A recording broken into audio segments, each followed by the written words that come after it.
Hi, guys. Welcome to another episode of It Was Never Personal with Yummy Wilfred. This is your host, Yummy Wilfred. Welcome to It Was Personal. Yes. Thank you so much for tuning in, and I really do admire your presence. And remember, it was never personal, it has always been love, laughter, music, dance, colors, role playing, balance, awareness, authenticity, not taking the ego too seriously, taking life too seriously. It is all about realizing that this is a dream, an illusion that you and I get to co create power higher than us. Therefore, it was never personal. It was never personal. Tune in to get inspired, motivated, and mostly importantly, find ways to love yourself and do so with laughter and joy. And like I always say, you won't learn anything. What we are actually doing, or what I'm saying actually in this podcast, is nothing new. Nothing new is coming from this. I'm just saying things that have been there, And when I say they've been there, I mean like, okay, people have talked about it. But mostly importantly, when I say this is nothing new, I mean like you already know it. If anything, we are in a process of rediscovery, a process of remembering, like the English word language sometimes is so easy because, like, from the word remember, you can go, you can split it, you can be so, is it schizophrenic with it? Yes, schizophrenic. I think that is it. When you have like a split personality. So even the words in the English language have like schizophrenia because you can go and then member, like member, remember, memory, like remembering, like from memory we have a member, and then you remember. So it's actually like remembering something that you already have, because a memory is like, oh, today I ate rice. So then tomorrow when you go, oh, what do I want to eat? It's like, oh, yesterday I ate rice. So you are remembering. You already know it. So over here is just the process of remembering or rediscovery, because nothing is actually new, honey. So that is what I mean when I say that this is nothing new. You won't get anything new from this podcast, but it may sound new only because we have forgot that which we once knew. But I am here with this podcast to let us know that which we once knew, or which we forgot, at one point. And I wonder where we actually forgot it. But anyways, it was never personal. Tune in to get motivated, inspired, and just laugh. Yes, thank you so much. Yeah. It was never personal. It was never personal. So, in today's episode of It Was Never Personal, I'm going to talk about relationships, sexual relationships, romantic relationships, or love. I'm going to talk about my experience when it comes to sexual relationships, because the truth is, I am right now 20 years old and I haven't had a boyfriend. I never dated. Like, I never. Okay, can you be okay? I believe it. I mean, but it's kind of like, I never, and it's so amazing because I know, like like, oh my god, at every revelation, or let me say that each time I have an epiphany, what I break through is it always includes the truth that the biggest obstacles that I have ever faced or will ever face are the ones that are placed there by me, in my psyche by me. I am responsible for it, for all of it. But my ego is actually not going to accept it. What I mean by this is the idea that I'm actually 20 years and I haven't had a boyfriend is not like it's because people don't like me or whatever. I'm actually responsible for it because somehow I've believed, but we'll get down onto it. We'll talk about it, the reason why I actually thought that and everything. But I'm going to just let you guys in, and I'm going to share a story about how I actually went through it, and I'm still going through it because I am 20 right now and I haven't had a boyfriend.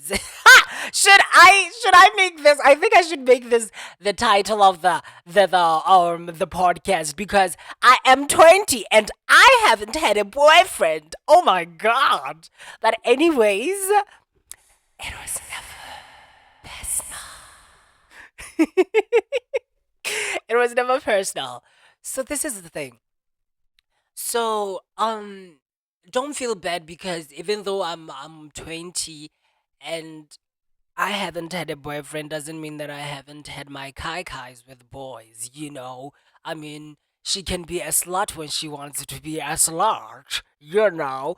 But anyways, I'm 20 at the time and I haven't had a boyfriend. This is how the pattern started. So I'm actually 14 years old. You know, everything, my breakthrough, my biggest breakthrough leads to all of my biggest breakthroughs will always lead to when I was 14 years old and I realized this is a hoax. You know, but anyways, I'm 14 and I'm really loving I feel this attraction, you know, this egoic love towards this boy, and I see him and I'm like, oh my god! But actually, it's surprising, because 2 years before that, I'm 12 years old, doing standard seven. I'm in class with this guy, and I'm like, oh my god, I like him, but okay, he says something which is homophobic about me during that time when I'm 12 years old. And you know, it was so horrific. It was so horrific. But anyways, I'm 12 years old. Both of us are 12 years old. And then from there, we go to junior high school, because that was elementary school. And then we get to junior high school. At junior high school, we parted schools. So there, I'm 13, he's 13 at the other school, I'm 13 at the other school, but I'm 14 now, like 2 years later. And we meet. Okay. And I still feel, somehow along the lines, I feel the same way I felt towards this guy when we were 12 years old. Because earlier, earlier when I was 12 years old, I liked him. I felt that infatuation over him. But you know, I never upon it, because actually I'm 12, and again, I mean, hey, who needs to talk about boyfriends when they're 12? In my mind, I'm like that. I mean, other people, I was really like really good with making people date at a young age. I mean, I remember I wed people. I was like this guy who was like, okay, you're going to, oh, um, uh, Prince, you're going to marry William today, and that's it. And we did it. Even my cousin, I wed my cousin Rachel to this other boy called Jordan. It was so nice. It was so marvelous. I loved it. And from a young age, I've always had that time ability to create magic and perform and whatever. So I would always make couples, you know, but I never really said, "Oh, Wilfred, you're going to date that." I saw that as, I thought I was really above that. Oh, but actually, I didn't think I was above that. I just thought that wasn't for me, you know. But anyways, I'm 14 now. I'm infatuating over this guy. Oh my god, he's so good. You know, he's so handsome and everything. And again, 13, I guess my puberty now kicks in, the hormones kicks in, and I wonder if my estrogen is, was it the estrogen or the testosterone, because you know, I'm much more of like a femme type of bitch. So I think it was the estrogen. So or the estrogen, whatever you want to say, honey. But to me, it's estrogen. So the estrogen kicks in, and I'm feeling, and there are times when I'm ovulating, and I feel like, you know, I want this guy to really sit on me, or I want to sit on this guy's face because I'm ovulating. But you know, it never went anywhere. But again, I'm 15 now. That's like 3 years later from 12 years, but 1 years, a year later from 14.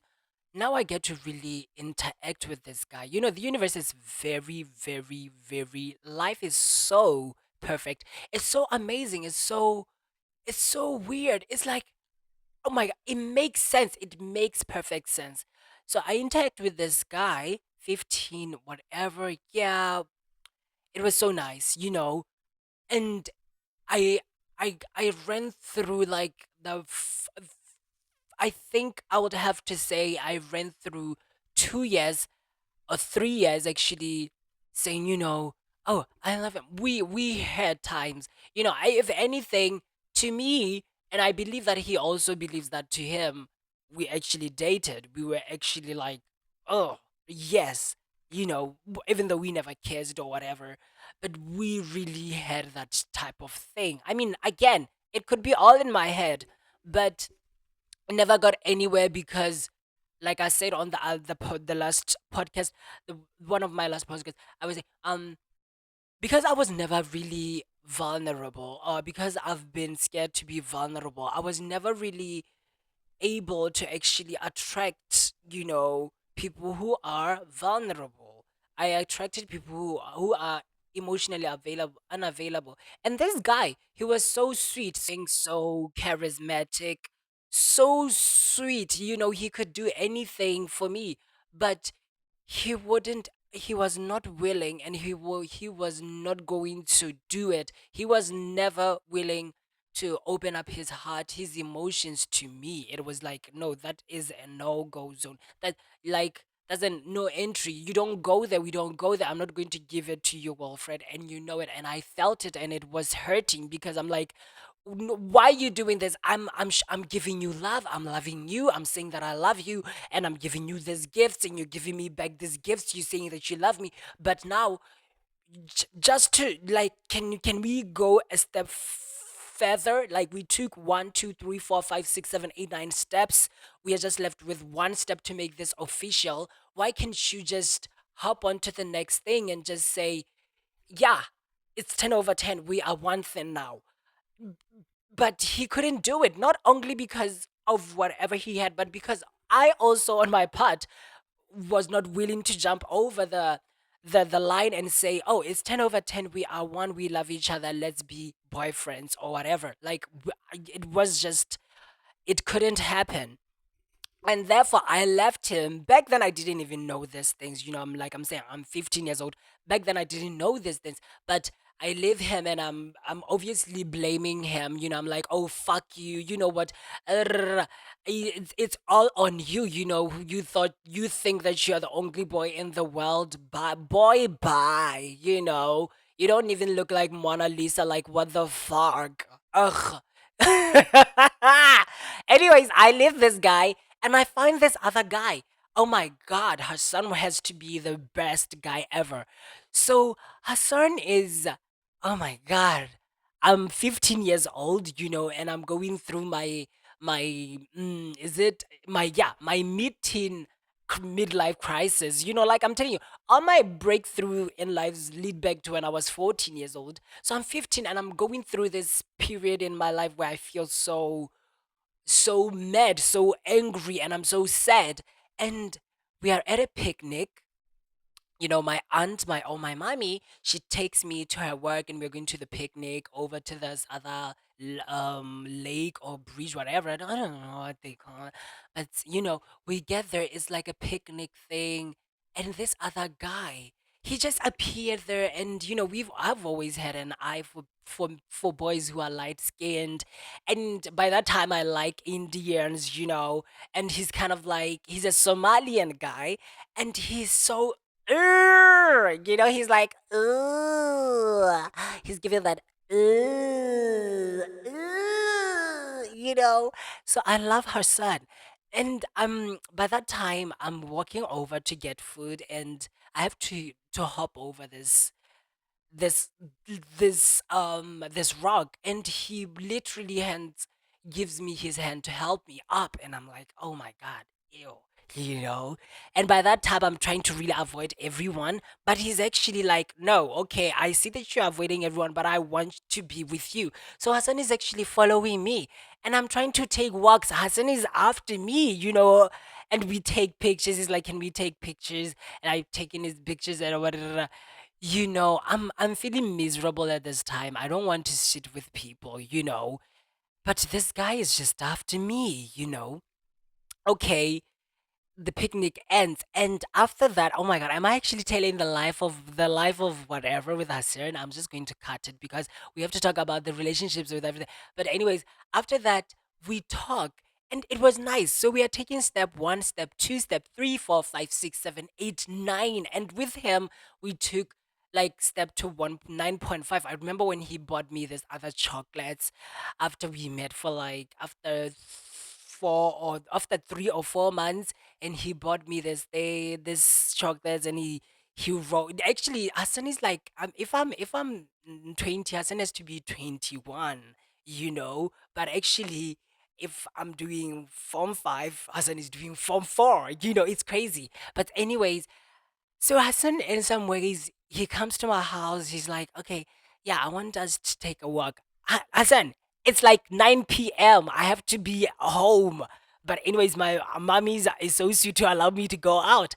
And to my surprise, he has a car there. His family car is outside.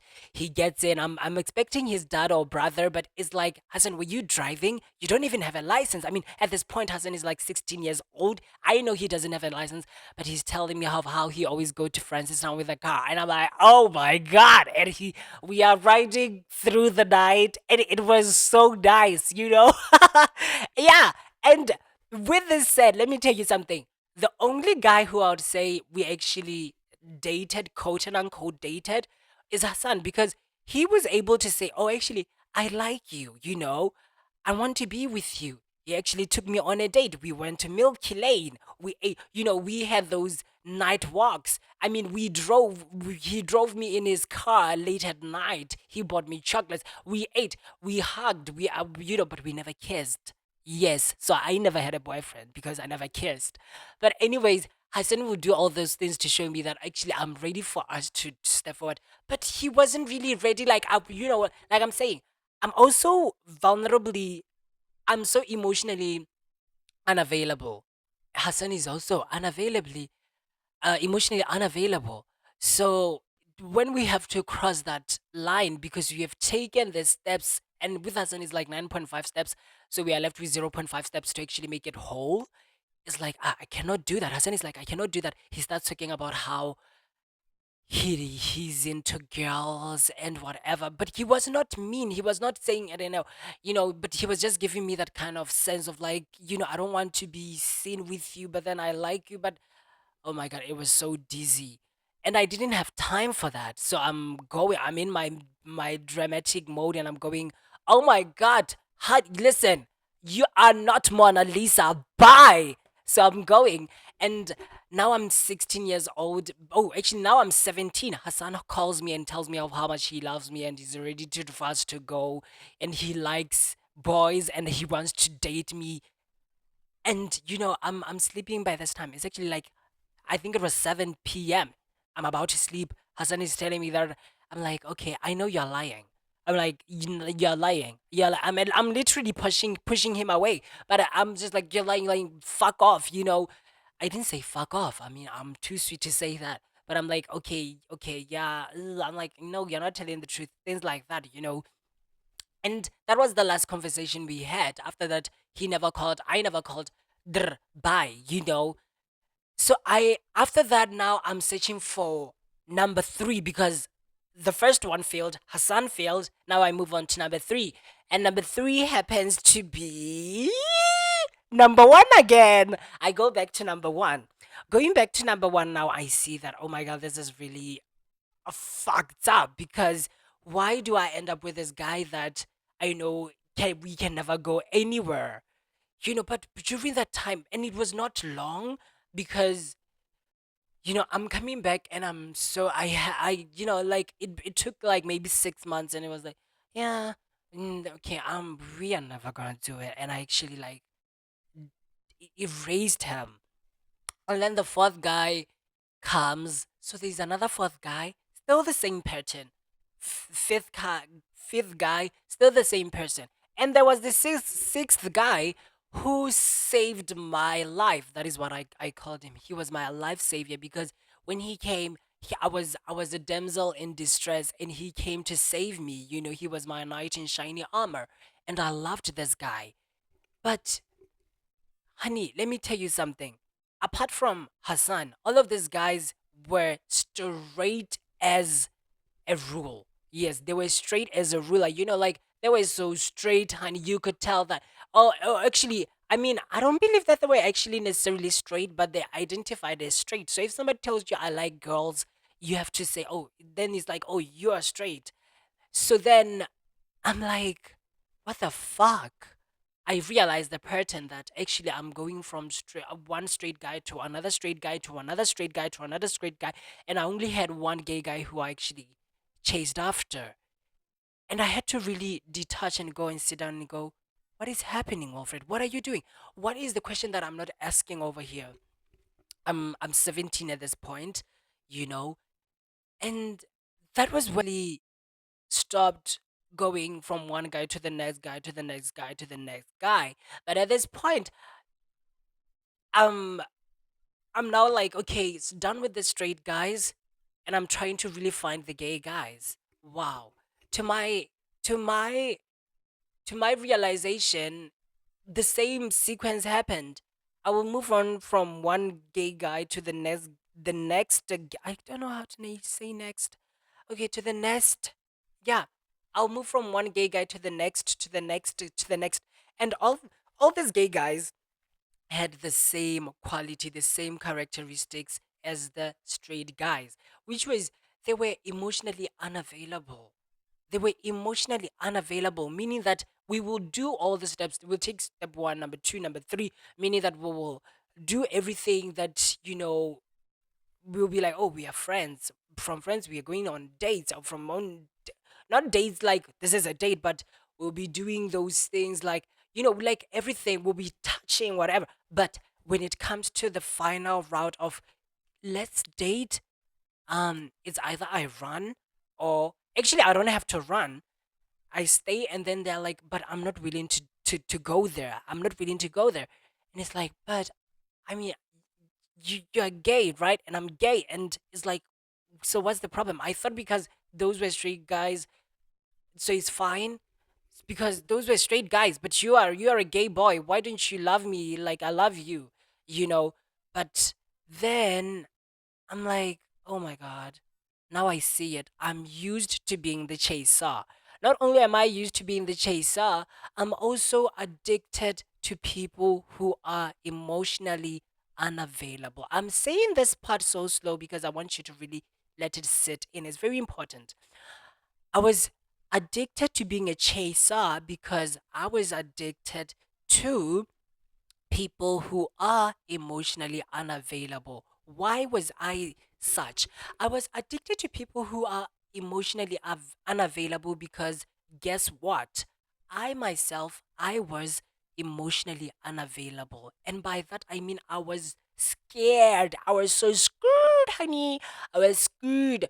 I was so scared. I was afraid of being vulnerable. I was so scared to open up.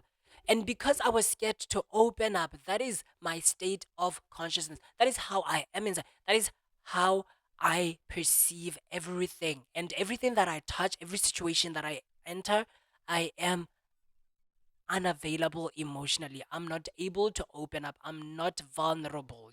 I'm playing something else, So when I get into a situation with a boy, and this boy is is really showing me like the emotions and giving me their unfiltered self, I would literally run. And this makes sense because a lot of guys actually came after me. Like, a lot of guys would come and say, oh, hi, I love you, over. And can we, and I'll be like, no, you are not my type.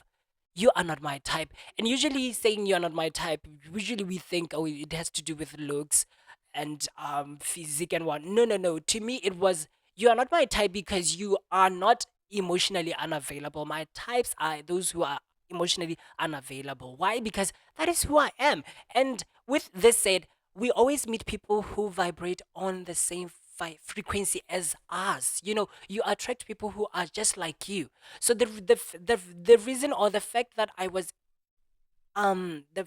emotionally unavailable made it so easy. It is like, okay, because I'm emotionally unavailable, I was actually attracting people who were vibrating at that emotionally unavailable frequency. So I'm like meeting these guys who are emotionally unavailable, and together we get to see that, and together that was one of our main lessons from that, apart from other lessons. So I got to see it and I was like, oh my magnifique. Like, what the fuck is happening? Because not only, okay, I used to think it was because I was chasing the straight guys. And oh, now I'm doing the same with the gay guys. It's like, I'm chasing a gay guy who's actually chasing another guy. And that guy who's being chased by my gay guy who I'm chasing is actually chasing a girl. It's like, fuck. I'm still within the same group because guess what? I was chasing straight guys, and straight guys are actually chasing a straight girl. Now I'm chasing a gay guy who's chasing a gay guy who's. Oh, I'm chasing a gay guy who's chasing a another guy who's actually straight who's chasing a girl. So I'm still in the same loop. Why? Because I'm emotionally unavailable. But why am I emotionally unavailable? Because, well, guess what?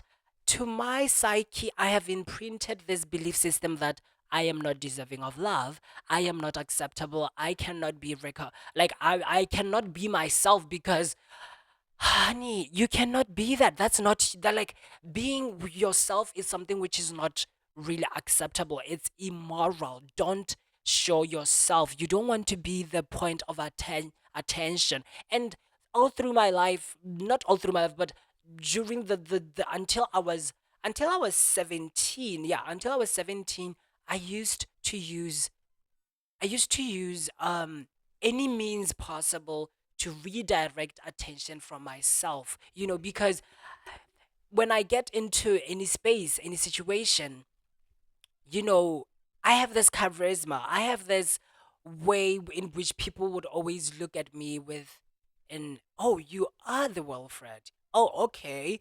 Because guess what? They noticed my sweet voice. They noticed my girlish face. They notice my walk, the way I talk, however I use my hands, whatever. They notice it, and I'm like, oh, but but then they're like, but you are a boy. Why do you have a girlish face? Why are you talking with a sweet voice? Why are you laughing like that? Why are you walking like a girl? Why are you modeling? Why are you doing this? It's like, why do you like color pink? Why do you like color red? Why do you like colors? Why do why are you sticking with girls? So it's like people are actually focusing on me. I'm the point of attention. And I'm like, oh no, it didn't sit well with me. So I will do literally anything to just redirect the focus of it, or the attention from me, and land it on something else. And by doing so, I actually have to, like, hide myself. I have to play small. I have to play a very different character. I have to be like, oh, let's talk about Lizile. Let's talk about Lizile who won the Olympics. Oh, let's talk about football. Oh, let's talk about social media. Oh, let's talk about the Kardashians. Let's talk about that teacher who's actually divorced. Oh, let's talk about television. Oh, you want to talk about SpongeBob? Oh, let's talk about SpongeBob. Oh, you want to talk about sex? Oh, let's talk about sex. Oh, you want to talk about, like, literally use any means. Oh, let's shade that girl. Let's read her down. Let's be so, I will literally use anything to redirect attention from who I am, because if I say let's talk about football or soccer or whatever, then we are actually focusing on something else. But do I really like whatever I'm talking about? Do I like soccer? Do I like SpongeBob? Do I like cars? Do I like the Olympics? Do I like the phone, social media? I don't like, I don't fucking give a shit about it. I don't give a flying fuck about that shit. But because it was so painful how people always made me feel bad for standing out or whatever, I had to find a way to play small, and by that I mean I wanted to blend in. And by blending in, I redirect the attention somewhere, because then it's like, oh yeah, uniform.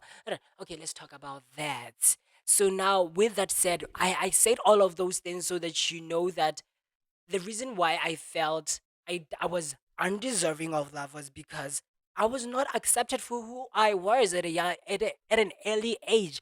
So to me, it's like, okay, hide who you are. So even if I enter any situation, I'm like, oh, I have to first of all make sure that they like me, because if I can please them, they will love me, and if they love me, they can overlook my sweet voice, the way I walk, the way I talk, whatever. Like they can overlook it, and I don't have to feel awkward. Like I don't have to, I have, so in any situation, I have to make somebody comfortable first. And it's exhausting. I mean, fuck.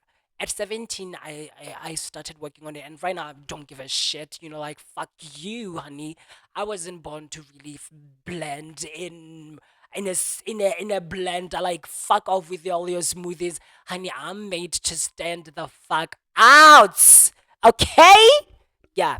But anyways, so because of that thing, I started whenever I meet a boy and I'm like, I'll be playing this whatever. And even if this boy is so sweet, whatever.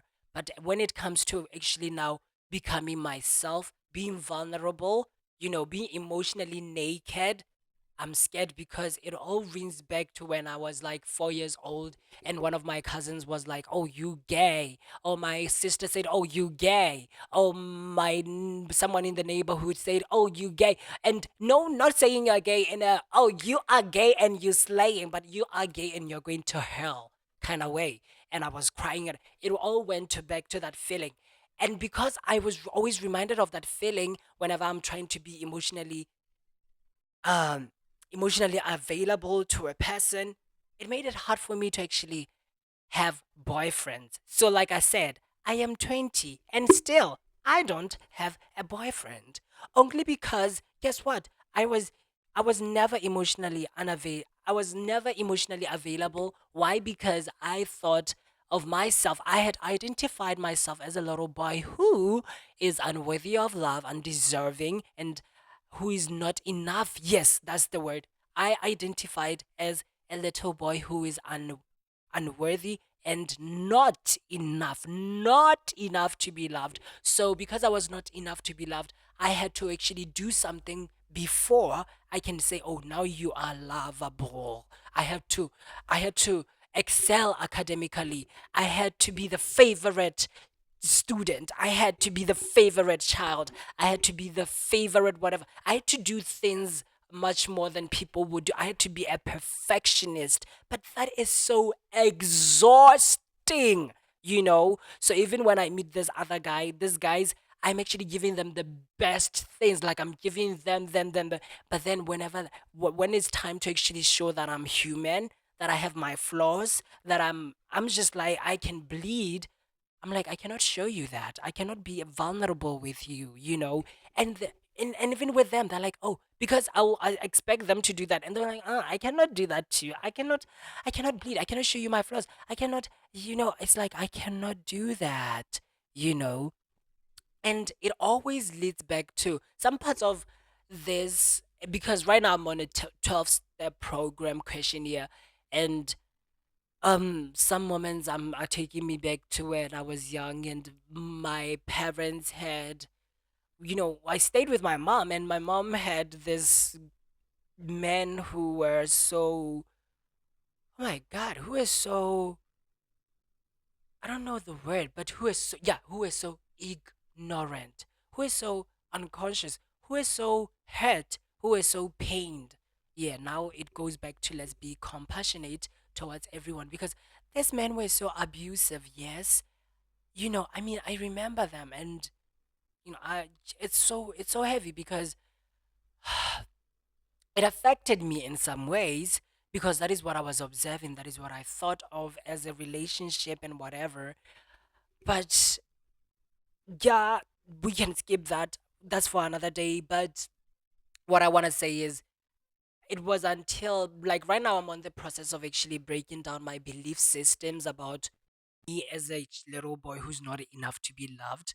I'm using the therapy, I'm using anything that I can get my hands onto, which is love, light, colors, love, dance, music, laughter to actually excite my inner child and let him know that it's fine, it's okay to be open, to be emotionally naked, to be vulnerable. It's fine. Nobody's going to hurt you, you know. I'm learning ways to accept love. I'm learning ways to receive love and give love and just see love around me. But it's not easy, but it is the most important thing at this moment in my life, because I cannot make it as a solo artist. I don't need, let's not say need, we don't need partners, but we are, what is the word that I can use?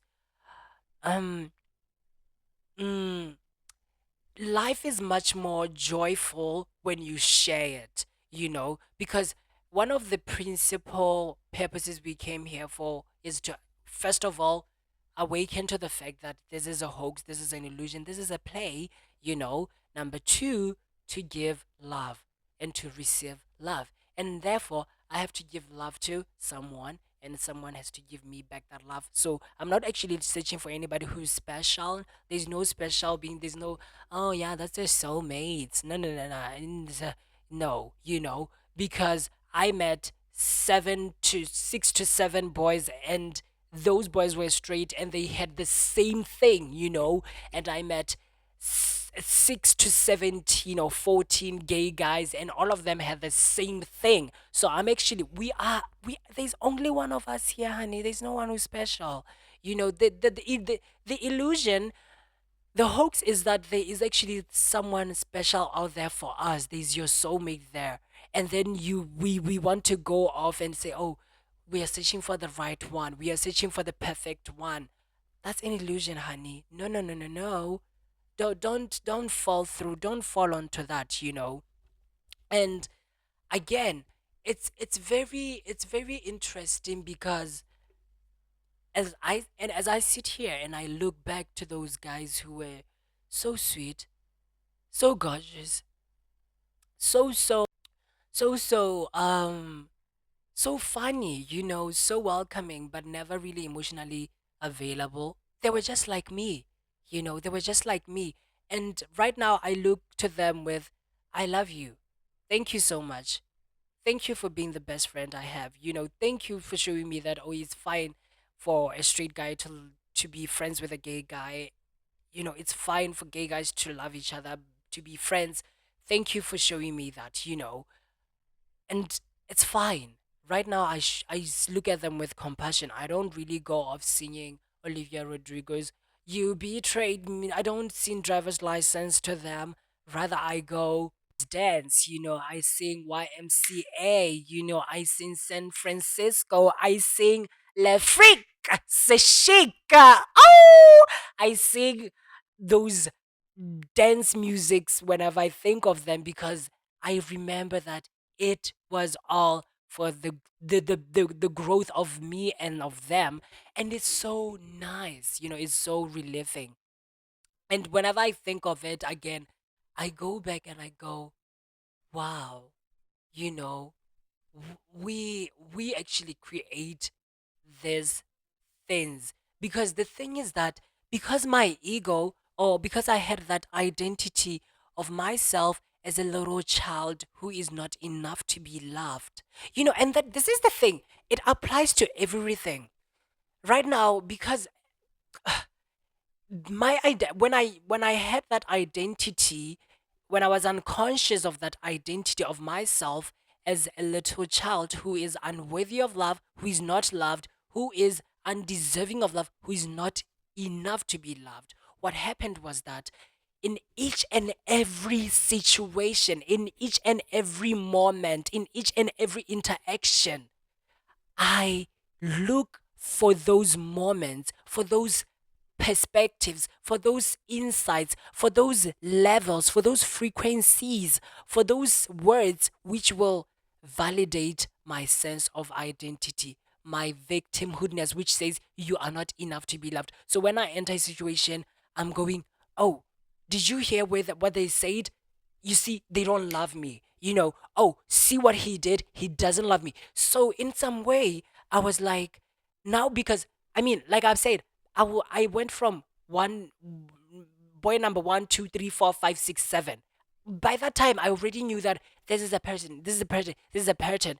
And by the fourth guy, I knew this was a person. I didn't know why I kept on doing it. But by the sixth guy, I knew why I was doing it. I knew that, oh, my ego went, that boy, you see that boy over there, Wilfred? Oh, that boy will validate. My ego was like, that boy will validate my sense of identity. That boy, with that boy, I can validate the idea that I am not worthy of love. So I'm going to chase him, because when I chase him and he falls, and when I'm like, oh, can we date? And he says no, it will really feel like, oh yes, I was right. My ego feels very right. It's like, yes, it feels strengthened, because the idea of myself as a little child who is not worthy is being validated at that moment. And it's in every situation. We all have it. We all have it. Right now I'm conscious. I'm aware of that idea. So when I enter situations, I focus on the light. I'm aware of the darkness, I'm aware of everything, but my focus is on the light. I focus on the joy. I don't get in and go, did you hear what they said about me? Did you just see how they looked at me? I know it. Oh yeah, I'm aware. I know that people are sad and people are so pained. I know people are just crazy, but I'm not going to focus on it. I'm going to focus on the fact that when I smiled at them, they smiled back. They said hi. That, you know what, guess what? I'm going to focus on the fact that I have clean water, I have electricity, I have a room to live. I'm going to focus on the fact that, guess what? I have a laptop, I have a podcast, I have a mic. Oh, I have headphones, I have music, I can dance, I can sing, I'm healthy. Oh my God. I have the joy to really go to school and come back safe. I have the joy to eat. I can move my body by myself. I have clean water. I have stars I can see stars. I can see the rising and the sun setting. I see all these little things and I'm loving them. That's where I focus on, the love, the laughter, the joy, the music, the awareness. That's my favorite things to do. I don't focus on anything which is dark, because that that will just only fulfill my ego. It will recreate that identity which I had once identified with as a little child, because I was unconscious. So these guys were just, it was never their fault. It was never their fault. It's like my ego just said, hmm, you see that guy over there? Yes, that one. Yeah, chase him. Chase him. Chase him, because with him, I will surely feel unlovable. I will surely feel unsatisfied. I will surely feel pained. And then whenever he does that, I'm going, ugh. Yeah, and then I start blaming him, saying, oh, fuck you. You did this to me. My ego will never say, oh, I did this. That is what I say, but that is what I meant when I started, and I was like, oh, the biggest revelation to me was that all the breakthroughs or whatever, the biggest obstacles I have ever faced and will ever face are the ones placed there in my psyche by me. I'm responsible for all of this. Like I said, I'm a witch, honey. I'm a witch. We are co-creators. We are responsible. I don't know. I don't want to go on and on about this, because this is basic information, honey, by this time. But like I was saying, I am 20 and I haven't had a boyfriend. So am I sad about it? No, I'm not sad. The thing is that, like, I think it was Tuesday this week.